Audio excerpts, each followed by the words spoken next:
You know, publishing not only the thing, it is the thing, because it is the thing that gets you paid on so many different levels. What our young people don't understand is that when you go into a record label, the first thing they try to do is get you to sign your publishing. And you should find it strange that somebody would be willing to give you $1 million for half of your publishing, and you don't even got a hit record out yet. You got a buzz, but not a hit record out.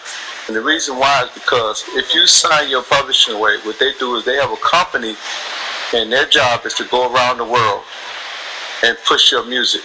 Because the more they push your music and the more BDSs, the more spins you get, the more money you make on publishing. Like I said before in some of the previous recordings, once you put anything or lay your voice on anything, that becomes your intellectual property. And what that does, that gives you a right. And that right is, that gives you a right to 9.5% of that song. And whoever's on that song with you, y'all do what they call a split sheet, and y'all split the money. Now, what's good about that is that Congress called this a compulsory license. Okay. Now, on the compulsory license, what that means is that no matter who play your music, no matter where, you get paid for it. Whether it's an interactive streaming service or non-interactive streaming services, whether it's synced through television and commercials or whatever, they owe you for that song.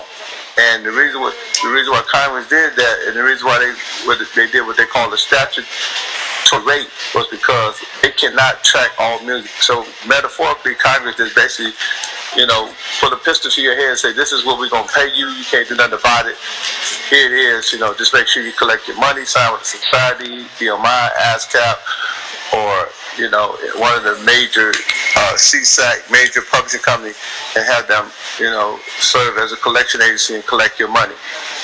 Now, whenever you do a song, young man or young lady, you got to understand that you are a writer, you are a publisher, and you are a publisher administrator.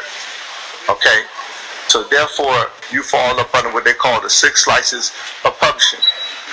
And I can't name them all, but I know one is derivative, one is a reproduction, one is a digital download, one is derivatives, one is performance, and it may be another one.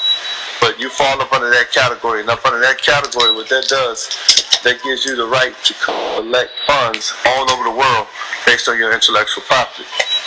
Now, with the streaming services, it's a little bit different. A streaming services, what they do is they pay you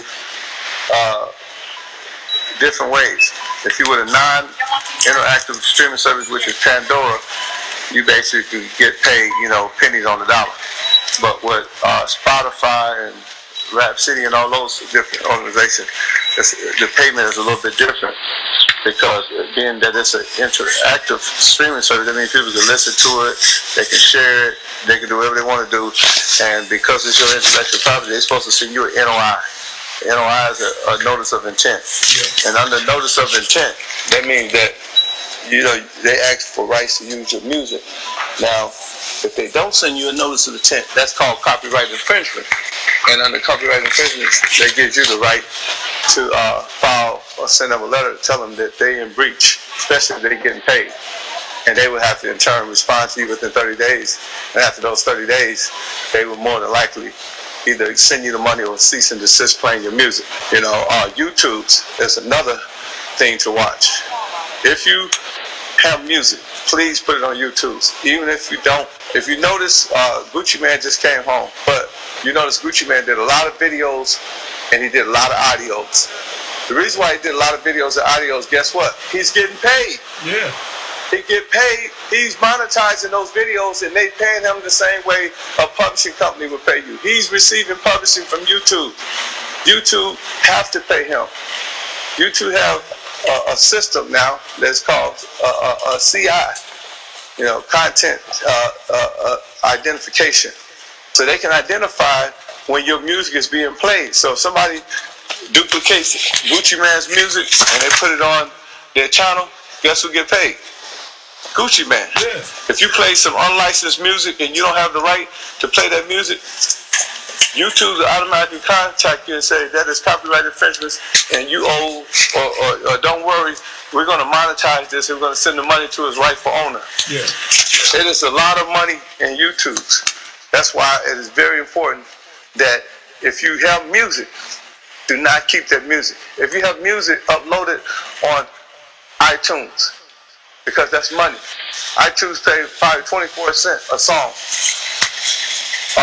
You want to upload it to any of those Deaf Piffs and SoundCloud, because the more they pay your music, the more money you receive in publishing.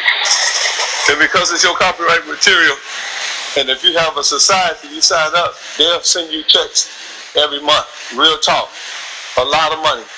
So that's something that you definitely want to do. You definitely want to make sure that you sign up with a society. You want to make sure that, you put your music up everywhere. A lot of people, they don't believe in that. They say, I want to keep my music in the hard drive. But your music is worth pennies, worth nothing in a hard drive. The only way you make money if you put your music in the market. Yeah. And say, for example, if somebody in Japan like your music, if they like your music, then you're going to get paid bukus of money. Me, example, I use myself for example. If you go to Spotify, you type in the name Pimpin Ken. Once you type my name in, you're going to see at least about 60 songs where I feature or whether I'm actually on. Every one of those songs, Spotify have to pay me. Every time someone go and they listen to that song, they have to tabulate that and make money for me.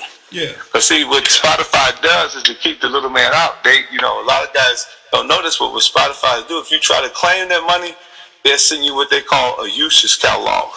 And the usage catalog have like 60 million songs. They say, well, find out what songs you're on and we'll pay you.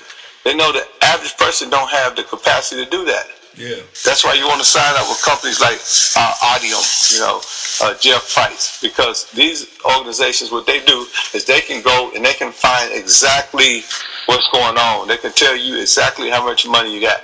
And for only 20%, which is a small fee for the money that they'll find overseas and money where you never even knew money existed, it's worth it. Yeah. But you definitely want to make sure that you keep your publishing. Because, to give you an example, I told you, it was one guy that I knew, his daddy was a musician back in the 40s and the 50s. Yeah. And he was on a popular song. But the song ended up generating a lot of publishing. And it was reused by the Beat and different organizations. And, different songwriters liked it, the song, and they reused it. Well, long story short, the guy ended up having $1.6 million in publishing. The guy had a warrant. The police was looking for him. He was a gangster. He sold drugs and everything. He was a street dude. His dad had long died, but his dad still was accumulating publishing because his publishing was in copyright control. Yeah. So therefore, that means that the money was accumulating, but nobody wasn't collecting it. So they put it in the treasury. So they found the guy, and the guy went to New York. He signed with one of the bonding companies. They gave him a check, $1.6 million cash. That's how publishing works. You could do something 40, 50 years ago, and if you let it accumulate, it could be worth millions. That's why so many people died back in the early 40s and the 50s, and you see, all these old-time singers and stuff like that on heroin. Yeah, on heroin and stuff like that because, it was big money into publishing. Publishing, is your intellectual property. I mean, people play your music all over the world. Music is used in all different type of genres. All type of areas. You know what I'm saying? I mean, you look at it, on commercials. You listen to music, in movies. You listen to music on video games. I mean, so all that is your intellectual property, and all that, guess what? They have to pay you for because they are using your intellectual property. But if you don't own it and you sell it and you give it away, then other people are going to eat off of you the rest of your life. The good thing about publishing is that 79 years after you're dead, your publishing is still good. Not only is it good all the while you're alive, 79 years after you're dead, it's still valid. That's major, right?